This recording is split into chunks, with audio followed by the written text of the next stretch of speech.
to another episode of Lie, Cheat, and Steal, the podcast about liars, frauds, thieves, and bullshitters. I'm your host, Pat Royce. Just to let you guys know, we do 2 episodes every month here on the free feed, but if you like what you hear, you can also subscribe to our Patreon and get 2 more episodes a month, plus ad-free versions of all the episodes that we put out on the free feed. Also, we are on all the socials at Lie, Cheat, Steal Podcast. That is on Instagram, on TikTok, and on YouTube. If you haven't already, go ahead and follow us on one or more of those. You know, if you are more of a TikTok person, follow us on there. If you're more Instagram, follow us on there. And I know all of y'all are using YouTube. Nobody gets out of this life without watching YouTube. So follow us on there too. Make sure you do that. And yeah, also check us out, like I said, on our Patreon at patreon.com/lie, cheat, and steal.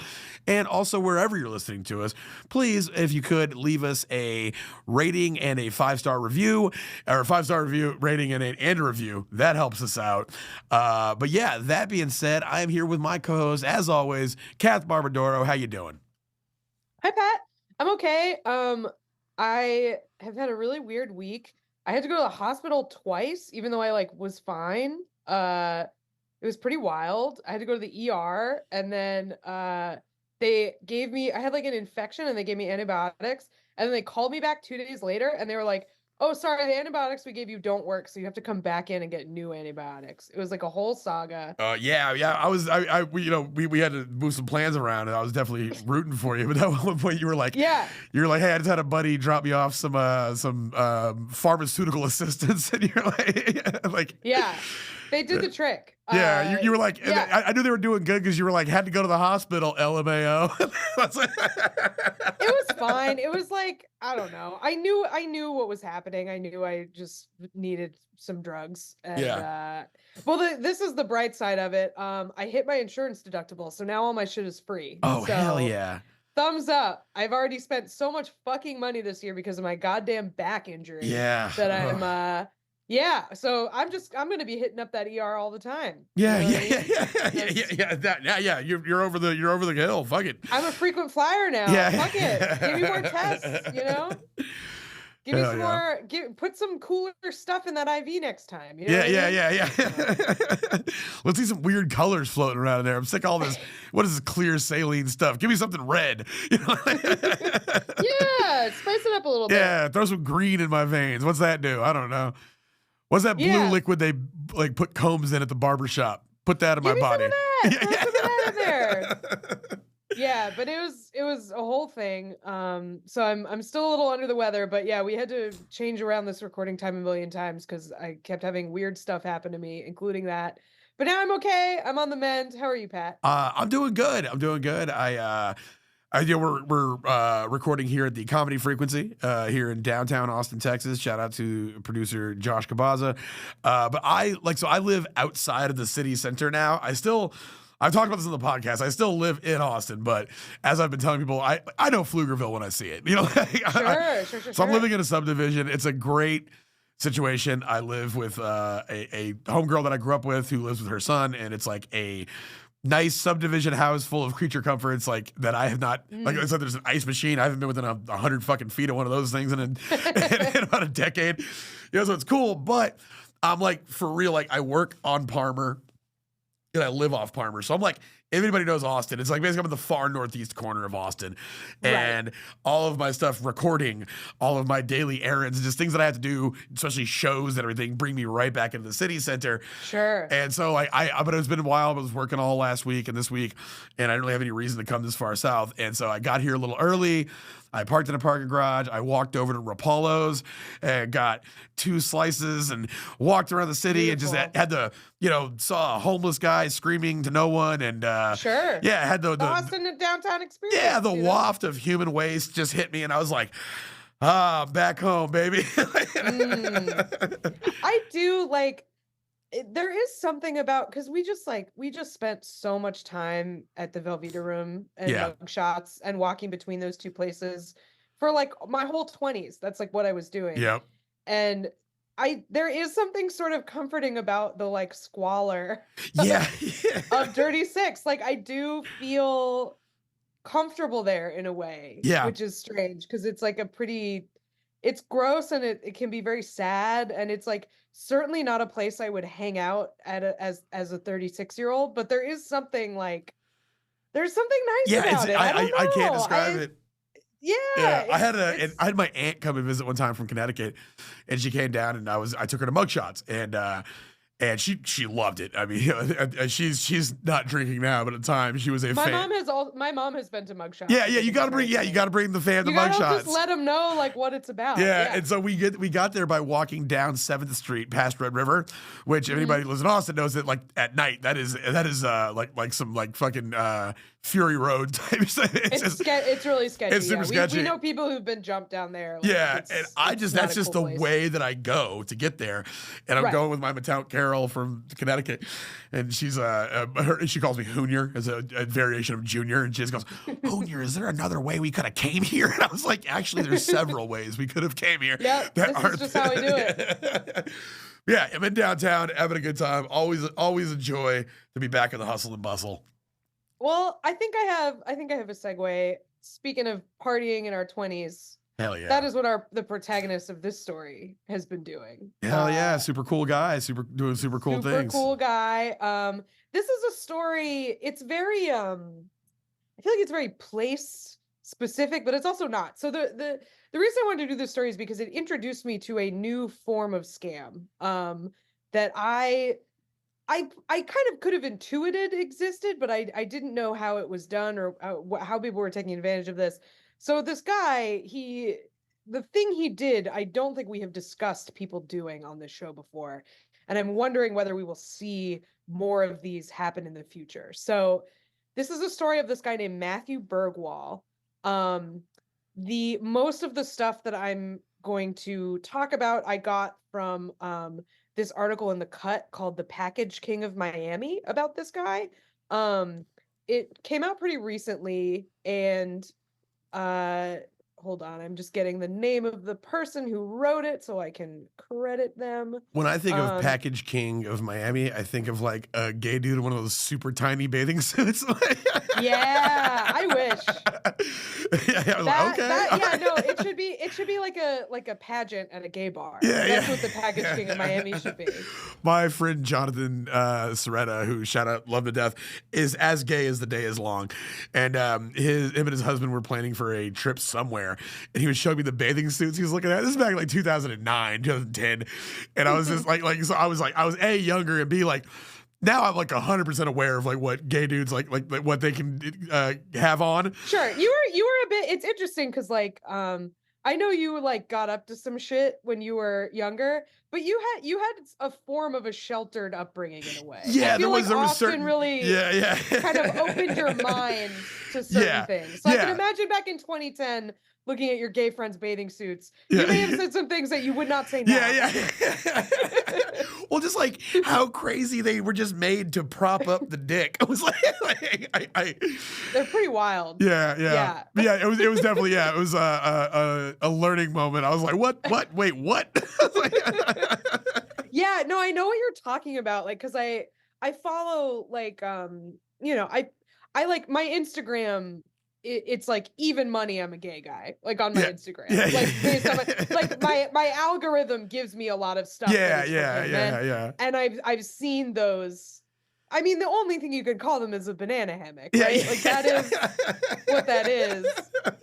It's really like, it's not to cover, it's to enhance. It's to enhance, sure. And that is never like, that was uncharted territory for me when I was I was like, wait, what am I looking at right now? But anyway, that's not what this guy was doing.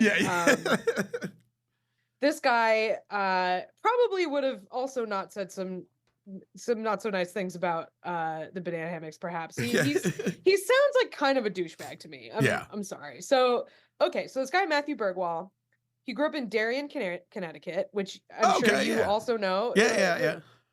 Nice, pretty rich, right? Yeah. If I'm not mistaken, Darien is down like towards New York City, correct?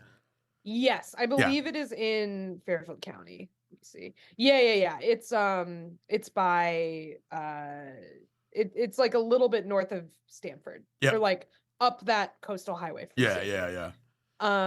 It's like a nice. it's pretty shishy. And his parents were pretty well off, this guy. His father was a real estate executive and his mom was a VP of training and development at Chase. So Wow. power couple, raised this kid.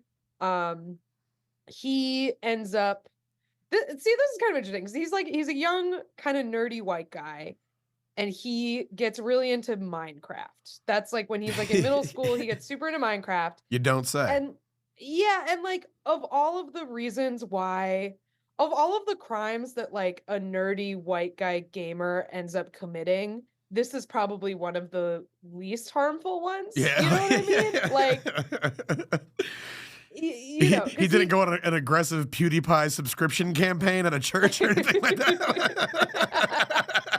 Wow, what a euphemism. Yeah. Incredible euphemism. Wow. Yeah. Thankfully, no. This story has no body count that from what I know. Okay. And I would say that about him as a joke about how he's a virgin, but he actually becomes cool. Spoiler alert. Spoiler alert. I can't try to say 0 body count. He becomes cool. We'll see later. But he starts off not cool. He starts off playing Minecraft.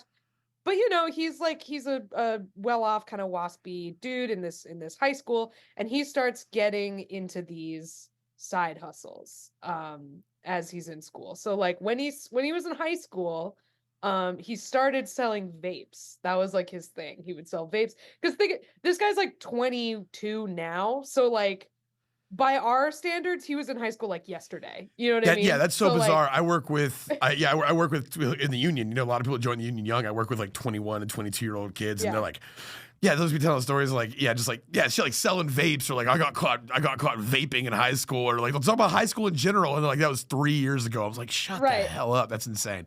Yeah. So that's like what I felt reading this. So he sold vapes. He starts, because he's really good at computer shit because he plays all these video games, right? So one thing he does on the internet is he creates a business where he will buy accounts with like usernames that people might find desirable. He artificially grows their followings and then he sells them. Oh yeah, like almost like a patent troll. Yes. Yeah. Kind of like a patent troll. Yep. So he does that. Then he starts doing some freelance software engineering for gaming websites. He was really into Grand Theft Auto. He like designed this Grand Theft Auto gaming forum. And he also is maybe doing some shady stuff too. Like he gets a reputation as like a dude who can like hack things and is sort of like hustling. Like he's doing a lot of sort of crooked adjacent stuff, like the Instagram type thing. Like where it's like, it's not allowed, but it's also like not that big of a deal. I used to have a side hustle, doctoring screenshots of cash apps for a guy I knew in Connecticut who was doing online gambling with the mob. Okay, sure. Yeah, far enough away. It's not your problem. Yeah. This was years ago. Yeah. Yeah. So he's doing shit like that. So like one thing he did is he was selling his friends access to discounted Spotify premium accounts that he'd obviously like jailbroken, and then, you know, it's like, I'll give you access for $5 or whatever. That's like burning CDs as a kid in high school and come back and be like, what, write down whatever you want. I'll burn the CDs and bring them in and sell them for $5 and shit. Mm-hmm. So he was doing that. There were a lot of rumors about him that he had gone in and changed his friends' grades in their like high school computer system. I would always have kids in high school who said they could do that, and I still to this day don't believe them. But it was a cool thing to say, like, I could hack in and change the grades. And he was like known as like the little computer crime guy. So like, you know, people were into it. But he was a hustler from the beginning. Yeah. Right. And when you're a hustler, but you live in Darien, Connecticut, what do? You get an internship at a financial services company. Because, of course. Yeah. This is, you know, I think this is like the plot to Boiler Room at this point, like, or fucking Rounders, or, you know. Yeah. Well, it's like, you know, you get caught selling vapes in the bathroom at a public school, you get in trouble. You get caught selling vapes at Darien, Connecticut, and they're like, I like your get up and go, sir. Yeah. So he gets a job at a financial services company. He was doing actual software engineering at this point, not even out of high school yet.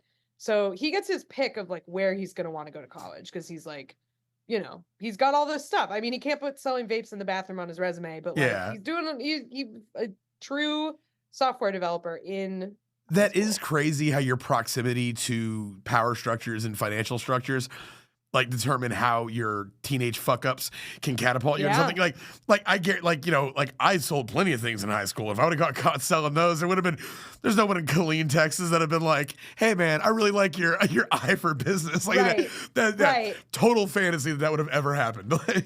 Yeah, but then also think about like, okay, so your dad's a real estate broker and your mom works at Chase. Like, you're from a family of scammers. Yeah, Like, yeah.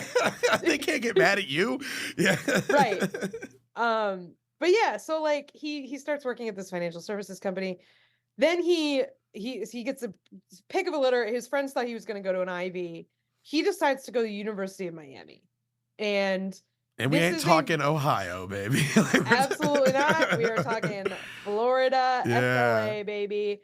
And this story just seems like very 2021, 2022 Miami to me. Yeah. Like that, and that's when it happened, and that is very much where it's set, where it's like the height of the crypto people and the NFT people and like basically all the people we like would never want to be in a room with all moving to Miami at the same time. Yeah. Because they're like, we don't give a fuck about COVID and they don't give a fuck about COVID. And also like we have scams to scam each other. Yeah. With. They're all on coke. They're not sharing and they have a lot to say.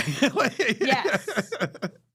A lot of that. So the Cut article, they interviewed a student who went there who said, University of Miami is, quote, overrun with wannabe digital players. Everyone is an influencer. Everyone is launching a brand. The status anxiety on campus is acute because of how ostentatiously rich the upper crust of the student body is.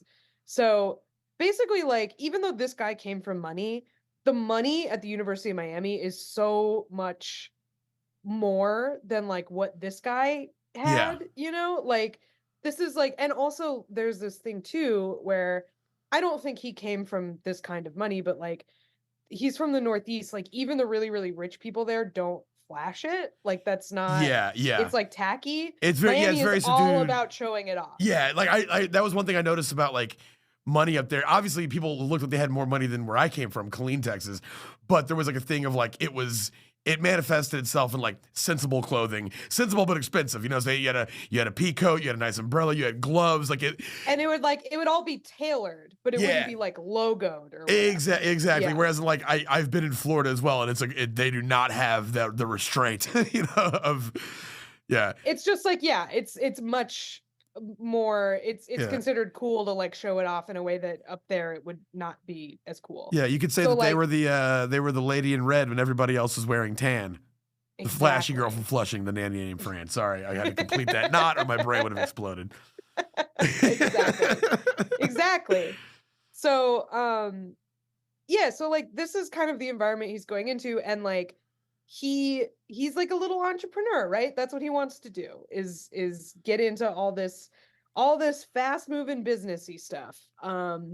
And so he like leans way into it. So when he takes a gap year and then he goes to Miami, and he started his own investment firm.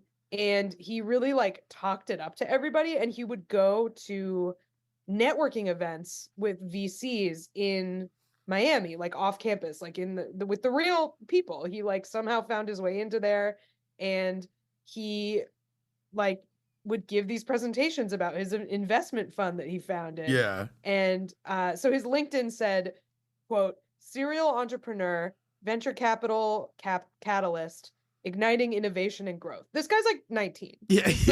Like igniting innovation and growth. Other terms, even more phrases. Yeah. So he would go to these networking events and he would talk up his investment fund and just, be like, I'm young, I'm hungry. He said that he managed more than $1 million in assets through his investment fund. He would like in class be like have the professors would be like, you can't have a laptop open in this class, like you have to take notes on paper, and he'd be like, sorry, I'm just doing a couple trades, and like just like very ostentatiously like That is, the funny thing of like I'm doing something more important than classwork right now, and I'm going to. You should automatically respect that. Right. Yeah. Because I'm making money. Yeah. You know, this teacher does not understand snapping necks or cashing checks, and I feel like I don't want. I feel like I'm not really somewhere where I'm going to be molded correctly. Exactly. That's not what he was looking for.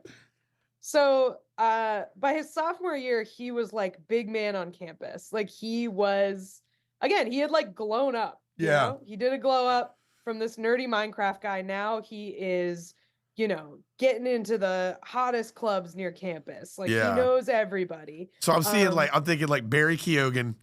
And then he moves there and he meets like Zendaya and let's throw a comedian in the bunch, Rojo Perez. Okay. They're like his Miami connects and he's showing out for them. That's just the vibe I'm getting. So I feel like I would cast Rojo Perez in this movie for sure. Yeah. I love Rojo. Yeah. I just saw him the other day. Yeah, he's cool as shit. Yeah, he's like a South Beach ecstasy dealer or something. I could totally see it. Like it's funny because he has like an ecstasy dealer vibe, but in a good way. Yeah. He's also a very down to earth guy. Like when you talk to him, like he's completely. Yeah, like unlike a lot of like cats that are at that like mid level of like comedy success, like who can be completely assholes. Like he's a pretty chill dude. Nah, he's a cool one. But yeah, so he's just big man on campus. He starts dating like a hot blonde sorority babe, and he's flexing. Like he has money. He tells his friends who knows, I don't know if they ever confirm it. He says he bought a Tesla. He drives a Tesla. Yeah. So he's driving a Tesla around. He has a $41,000 Rolex. He is flexing all over Instagram. He's got his Gucci belt. He's got, his Stone Island pendant. He's fucking going for it. He brings his girlfriend to Dubai. And then they go to Tulum. That's a dangerous place to bring a girlfriend. You know what I'm saying? That seems to be more like the boys' trip is Dubai. You know what I'm saying? I feel like people who I do not understand why anyone would want to go there. Yeah, you can't even party. Yeah, you can't. Well, I think you can party if you have like $1 bajillion.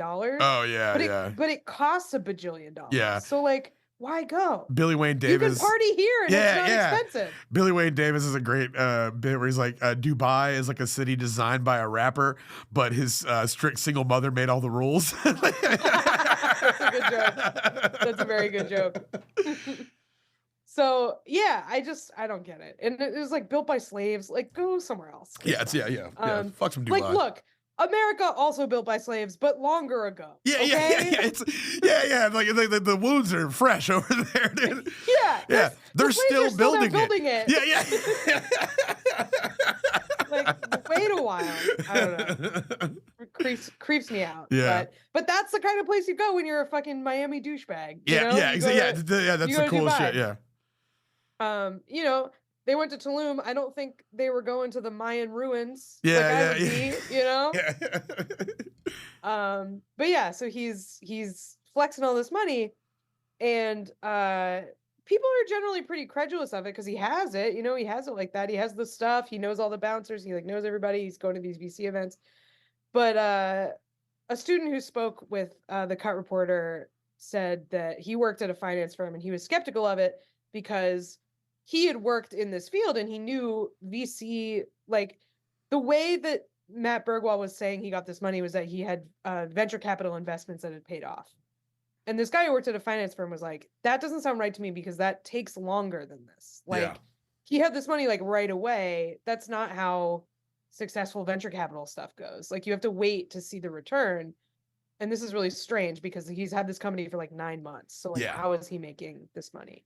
Well, I'm about to tell you. Wait, you mean his venture capital investments didn't just pay off like that? Like...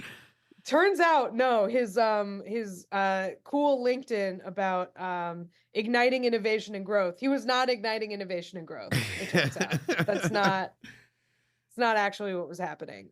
He was networking though. He was in the rubbing elbows in the right places, but he was also in some more unsavory parts of the economy and the internet and those types of things. Because again, this is a poster. This guy's been playing Minecraft since he was like 12. He's like a 4chan dude. Yeah. Like, He's just terminally online, baked into his brain.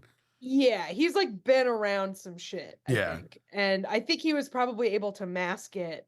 But he was literate in that world. Yeah. And that's where he was actually making his money. So he was doing this thing, which on a large scale, it's called refunding. So you know how like sometimes you'll get something. I had this happen the other day. I bought some stuff from Amazon. It was like I needed a bunch of stuff. I got a new backpack. I got like stuff like filters for my humidifier. I had this like big package of stuff that I got from Amazon. It was probably like $100, and it said it was delivered. And there was a picture of the package in front of my door, but the package in front of my door was clearly not my stuff because it was really small and it was addressed to my neighbor. So, but it said delivered. So I was like, okay, well, I need to get in touch with Amazon and like figure out what this is, because like this isn't my stuff, but it says delivered. They're gonna tell me like, oh, did you look around? And it's like, yeah, I looked around, you sent me the wrong stuff. So you get on the little chat thing and I'm just trying to figure it out, and eventually they're just like, do you just want your money back? And I was like, yeah, just give me my money back. And then the next day the stuff showed up and I was like, well, I guess I just have free stuff now. Like I'm not, I'm not gonna like talk to Amazon again, right?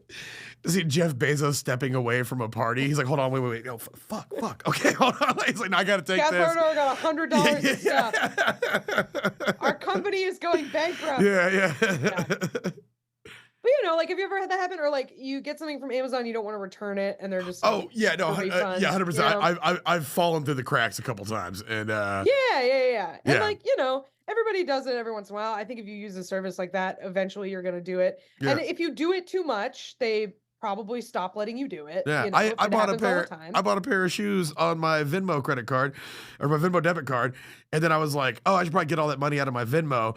And I transferred it all to my account, and I realized that it had not taken the money out of the Venmo yet. So I just waited, and nothing happened. I was like, well, yeah. All right. They're on my feet right now. So,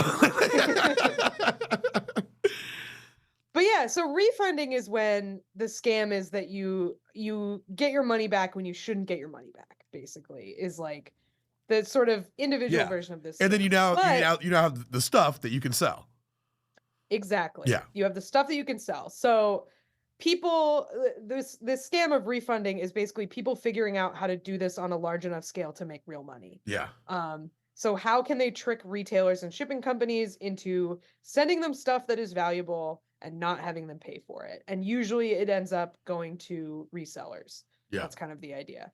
So the cut article says that according to the National Retail Federation in December 2023, they said that retailers had lost $101 billion from return fraud this year. Whoa. Which that includes stuff like my Amazon order and your shoes, but it also includes all of these large scale things. $101 billion in 2023.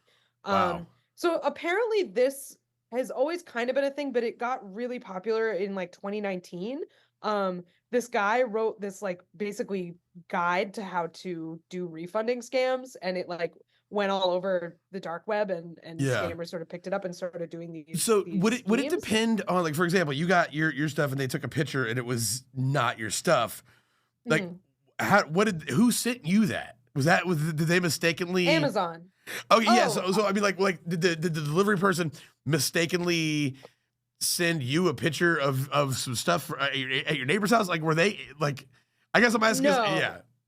What happened with me was he delivered a package intended for my neighbor to me and said it was my package, when really my package was going to come the next day. Oh, okay. And so when you called up and touched base, they just immediately assumed that they were dealing with your order, which wasn't there yet. And they did it wrong. Yeah. They just assumed like, oh, our driver messed up. Okay. And you didn't get so would this mean that the person who's doing the scam would have to wait for an accident like that to happen, or can you manufacture that accident? No. So that's the refunding as a scam is you don't wait for that to happen. You engineer that happening repeatedly. Okay. And that's how you get the stuff. So we're going to talk about some different ways that people do this. Oh, Josh, you got a pen But and first, paper? No, I want to get to the so bottom of this. Hold on. so there's like a couple things. So basically, like the main way you do this is you don't wait for it to get misdelivered. You say it's delivered, but then you say you want to return it. Yeah. And that's how you get it. So you don't just like wait for them to make a mistake. You buy stuff and then you want to return it, and then the goal is to get the money back without actually returning it. So there are a Okay. number of different ways you can do that. So there's like this whole subculture of people on the internet doing this. They're mostly on Telegram, in these like Telegram groups, and they're all the most like racist, brain dead 4chan people. Yeah, Like, yeah. It's that vibe. It's like Pepe is all the way down. You know what I mean? That's who's doing this shit. I hate nothing more than racist criminals, because it's like, I respect crime, and I get We want to root for you. This is supposed to be, and like, this is supposed to be like a place where it's all equal. It's all about just, hey, what kind of scam can you come up with, and you're dropping slurs, and like, it really, how dare you? it legitimately, like, I say that halfway jokingly, it kind of bums me out though. It's like, man, I want my crooks cool, man. I don't know, call me crazy. Well, especially like this. I feel like this scam too is like, it's close to victimless. Yeah. You know, like you're ripping off what, fucking Amazon or whatever. Like, Yeah. I want to like you. Like you're, you know, yeah. And then you're selling the stuff for cheaper to people who want it. Like, cool. Yeah.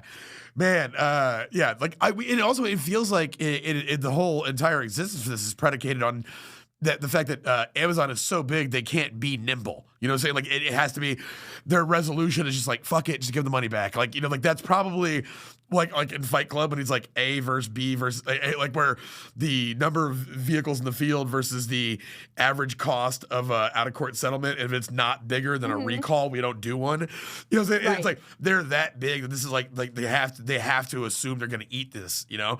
And so like it feels like they're, if you're gonna hit Amazon, this is where you hit them at, the fact that they can't be nimble and responsive to things like this. Well, they actually have started cracking down on it. I mean, as far as like when it is individual people, you're absolutely right. Like when it's us and our stuff, like, and it's like $100 for an order or whatever. It's like, I think I've maybe had to do that 2 or 3 times in the, 15 years I've had an Amazon account or whatever. Like, they're not going to check up on that. They don't care about that. It's the like multiple. So we'll get into how they sort of trace this. So there are a number of different ways you can do this. The most popular way is called FTID, which stands for fake tracking ID, where basically you buy the thing, you say you want to return it, and then you send off an empty box to the retailer, but you like do the address like a little bit differently than the address where the warehouse is, and then it gets scanned by UPS, and the customer's like, see, I'm sending it to you, and then it never gets there. So they never find out that you sent an empty box. Yeah, that's the Jerry Lundegaard in Fargo.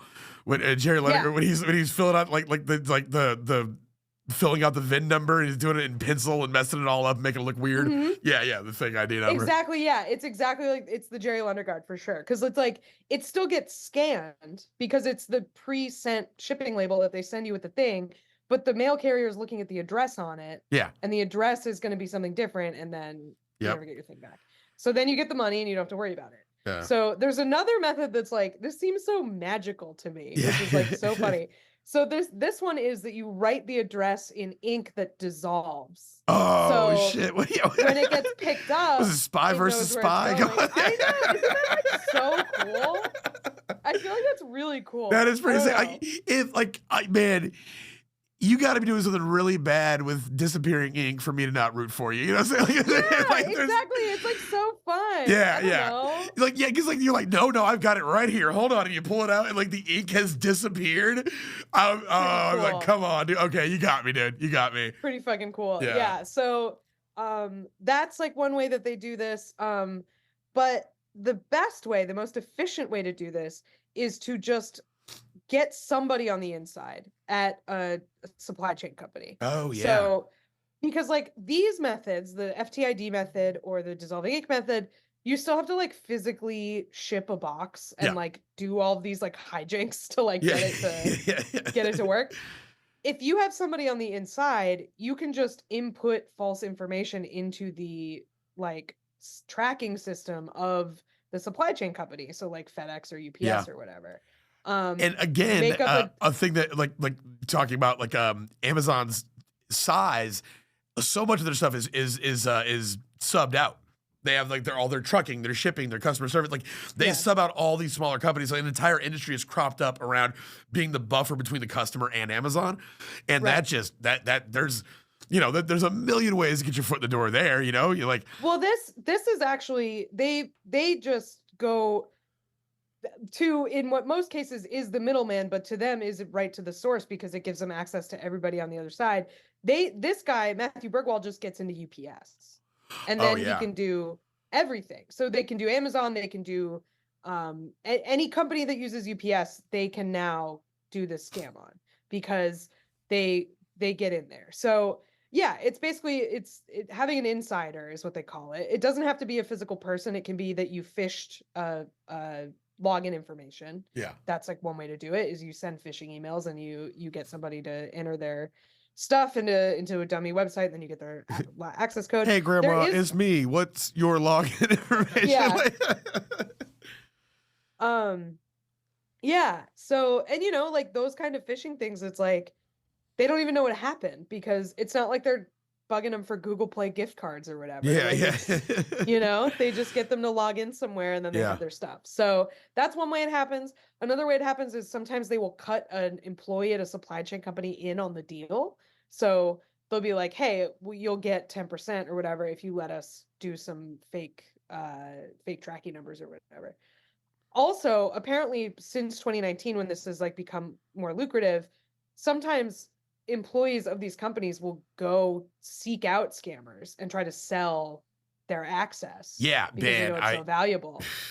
If I was driving for Amazon, that's almost like a character. Amazon driver trying to hint he's down for whatever. Like, hey, what's up, guys? Yeah, just let you know. Yeah, I know everything that comes and goes. And like, you guys ever need anything to not come or not go or go more or go twice? So let me know. I'm here.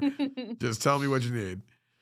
So what they do once they get these accounts is they'll just input a scan of a box that doesn't exist and then say, oh, it's in transit.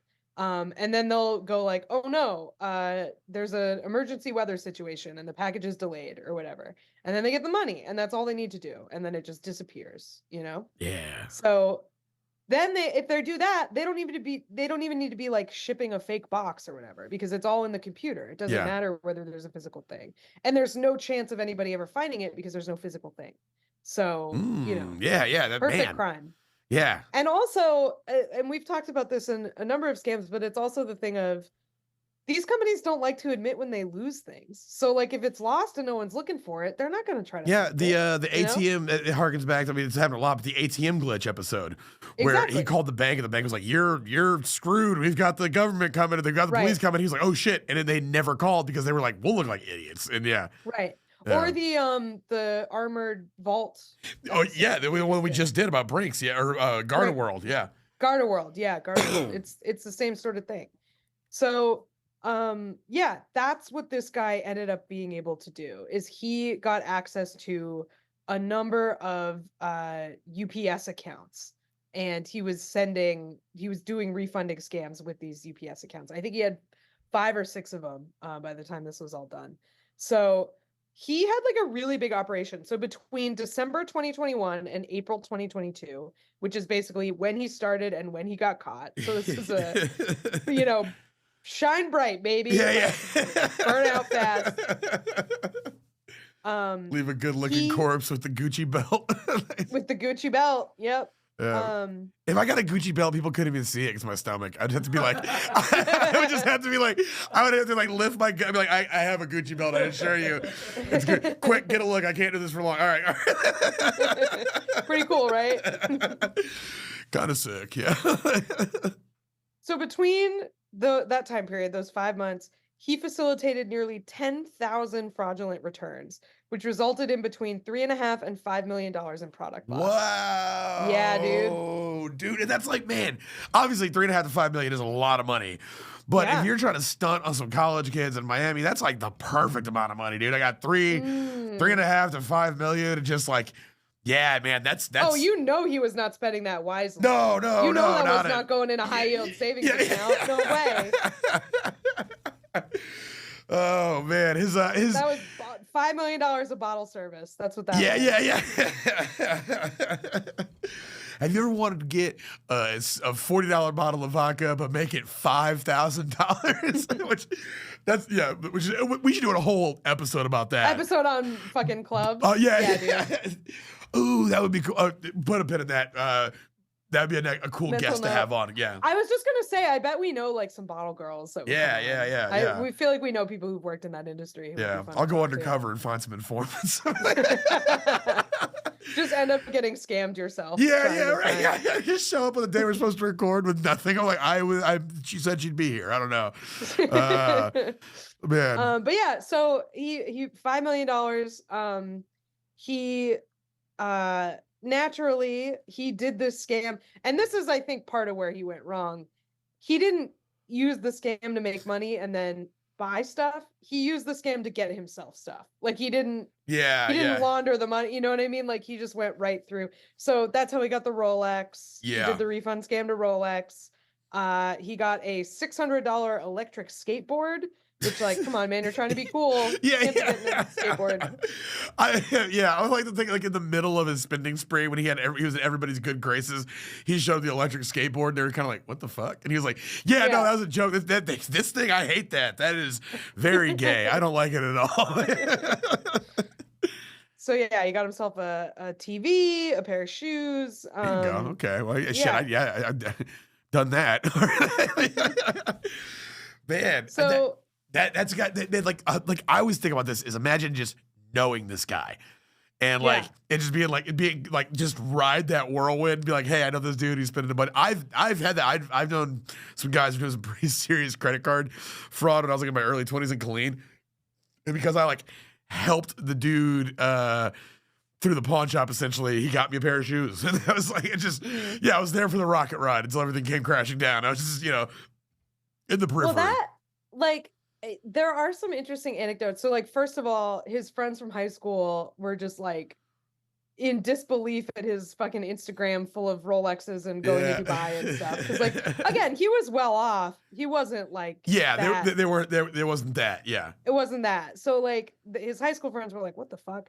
And then there's a good anecdote in the Cut article about how it's like in the newspaper that like a University of Miami student had been arrested for this. And they were like, dude, what if it was Matt? And then they read the article. Like, yeah, it was Matt. Like I think people had sort of an inkling. Like you know, and it's like, but you don't really know. Yeah.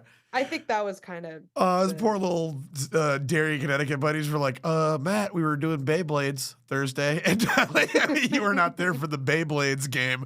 He's sorry, I was on a jet in Miami. Yeah, dude. Should have stuck to selling. He forgot where he came from, man. Forgot his roots. The streets of Derry in Connecticut. So the way he was able to do this, the way he was able to facilitate 10,000 of these fraudulent returns, is he actually had people working for him. So like he really was, I mean, like all the VCs like networking shit, like he really wanted to do that. Like, he wanted to be legit. He was a true believer. Do you think that he was like, this is what's gonna get me in the position to capitalize on my legitimate dreams?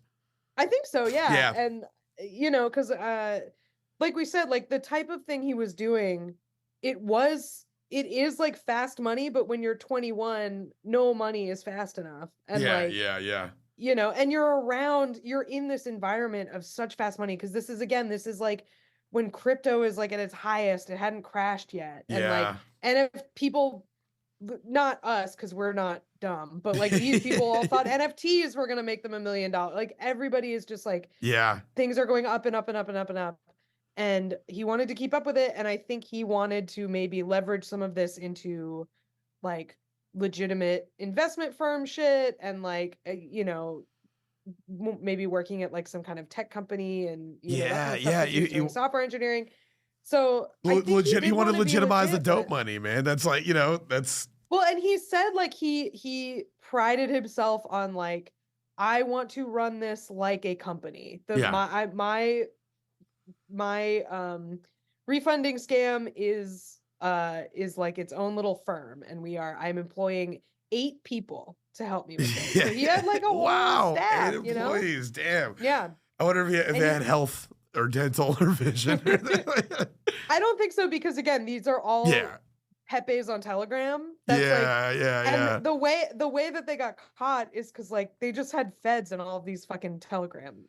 Oh, So yeah. like they just like found out because like there were so many feds like in this corner of the internet. But it was funny because like he really wanted to run this as like a legit business, but he also seemed like he was constantly just like overwhelmed. Like his Yeah. his messages to the groups are really funny because like so he has this Telegram group where like he's basically managing this stuff for people who resell. So he's getting them their stuff Yeah. so that they can resell, and then he's like making money off of that. So he kind of becomes the supply chain company basically. Yeah. Um I wonder if any of his so little underlings ran a scam on him. He's like, damn, yeah. gee, it comes full circle, So he just seems like really overwhelmed. Like there's some funny messages of him in here where he says, customer service skills are out the window until our service gets resolved. Sorry, not here to make friends. And then he says, oops, I just woke up. Late night at the clubs. We'll be going through DMs shortly. And then for this one, you need to know when he says something is patched, that means that he's been found out by UPS. That's what it means. Okay. So he says, y'all MFs start assuming shit's passed so fast. Shit ain't patched, trust me. I'd tell you if it was. Give me a sec to finish giving the UPS CEO a hand job and we can get it back up and running. So like he's just like a little shit, Yeah, He's yeah, just a yeah, little yeah. shit. I mean, I guess hats off to him for approaching this. Like, he knows the person he wants to be, Yeah. and he's being that person right then and there. Yeah, yeah. Yep.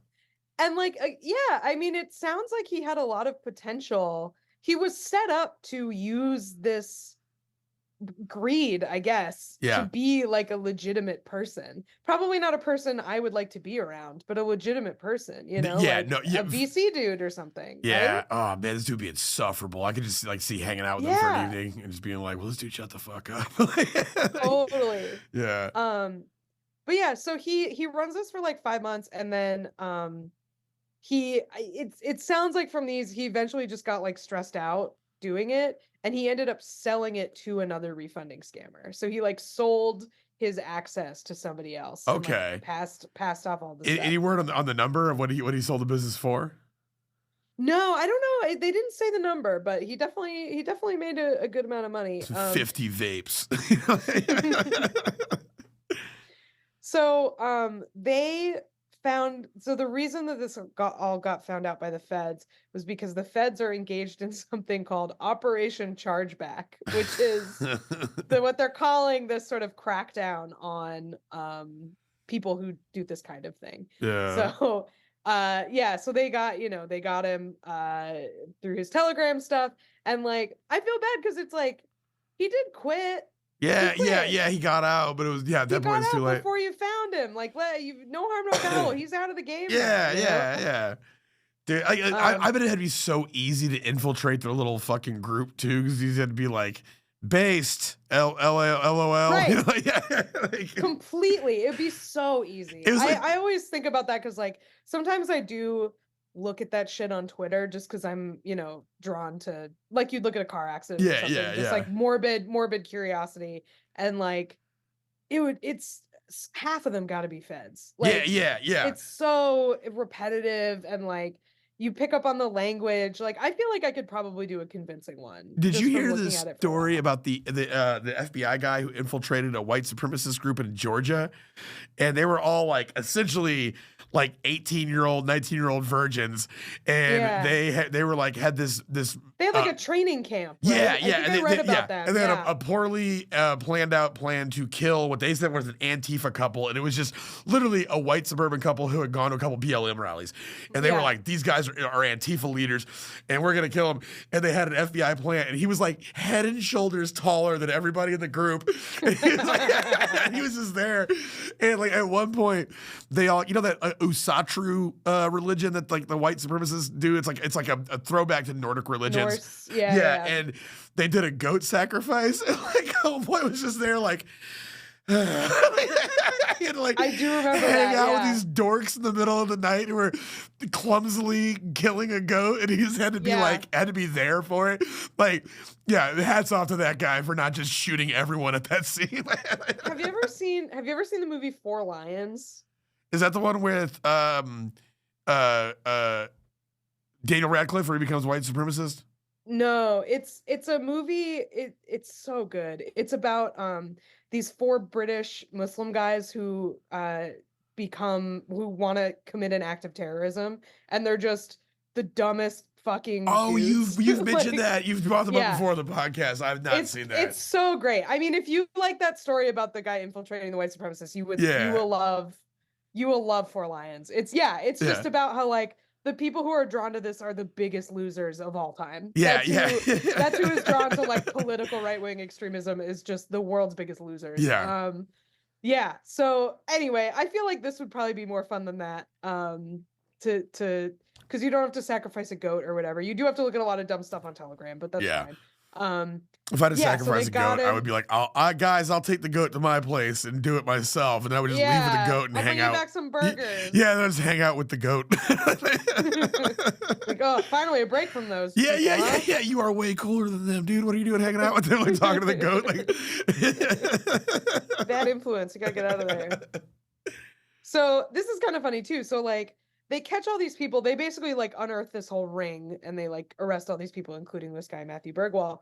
But the feds are still in the Telegram channels, so they also get to see the reaction of these guys to the arrest. Yeah. And they're so mean to him because they're all fucking mean dorks. That's what Yeah. So they post like his picture in the Telegram, like they post a news article after he gets caught, and one of them says, "Looks like twerp, Timmy Turner ass."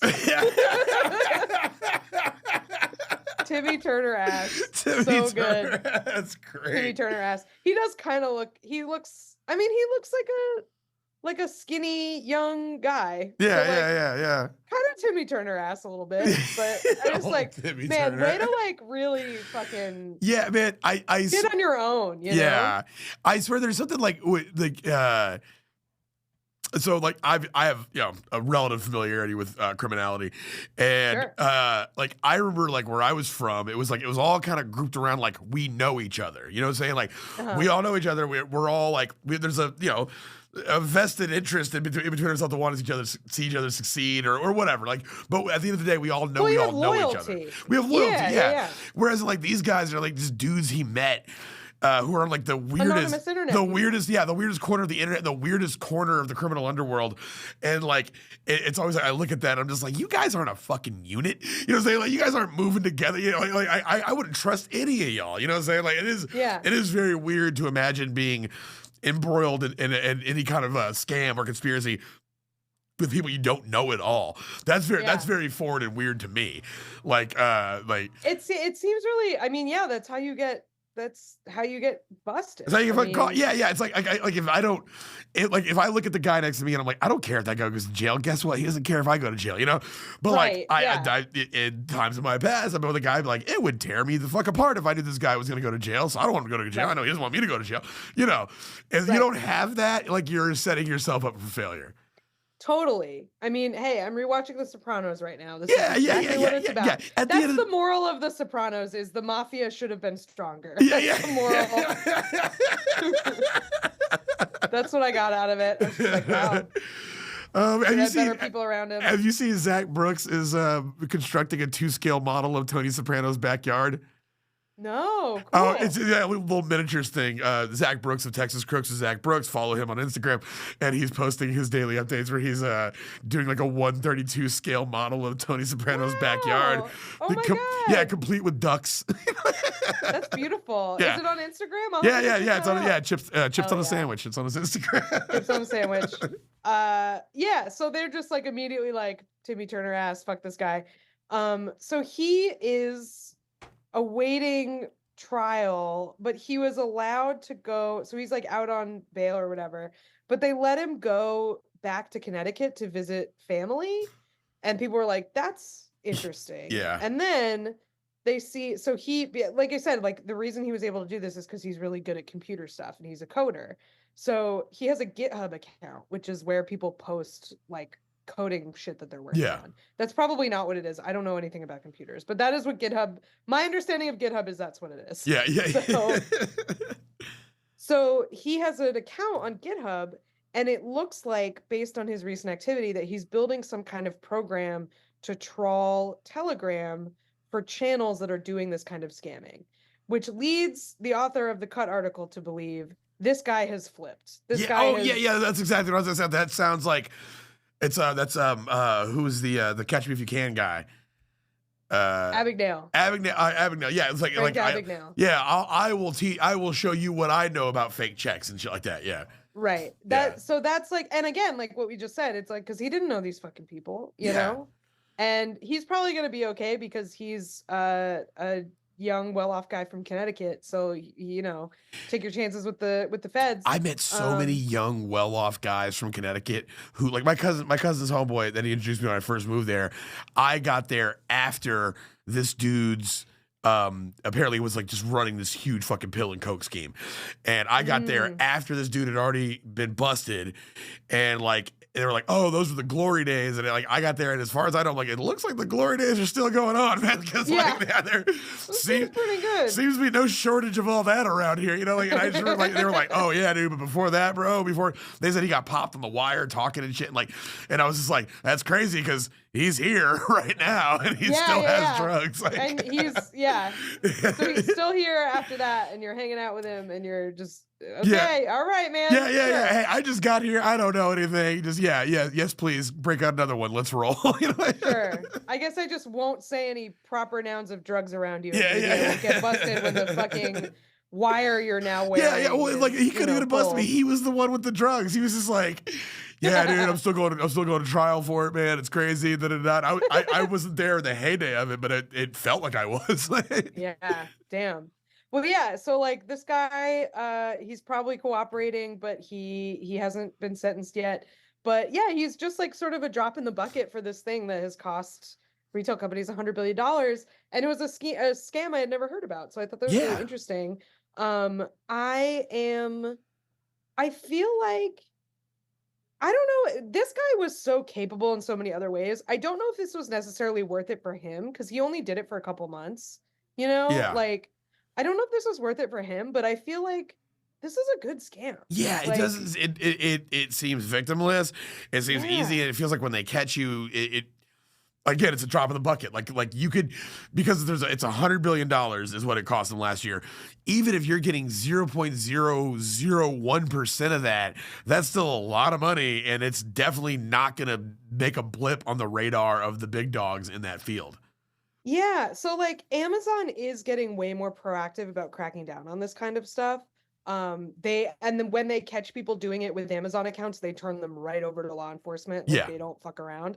So like, I think it is getting a little harder, but yeah, I feel like this is of the scams that we cover, like I'm not shedding any tears over Rolex. No, like not at all. You know, and yeah, I just am like, it seems like a good scam if you can get away with it, and if you can tolerate the Pepes in the Telegram channel, then like, kind of mazel tov, you know? Like, it works, it works. So this guy seems like kind of an asshole. I also think this maybe wasn't the best thing to do. He probably should have just kept going to school. Yeah. Because he probably would have made a lot of money anyway. Yeah. It sounds like.